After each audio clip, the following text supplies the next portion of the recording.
In this video, I'm going to show you how to remove admins from a WhatsApp community. So open WhatsApp.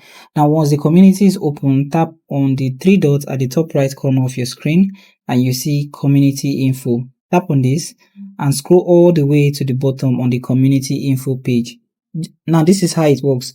Admins can remove members, admins can remove admins, but admins cannot remove a community creator. Only a community creator will be able to remove members and admins. If you're an admin who wants to remove another admin, or you're a community creator who wants to remove an admin, all you need to do is tap and hold down on the admin name and you see dismiss as admin. Tap on this and then tap on OK.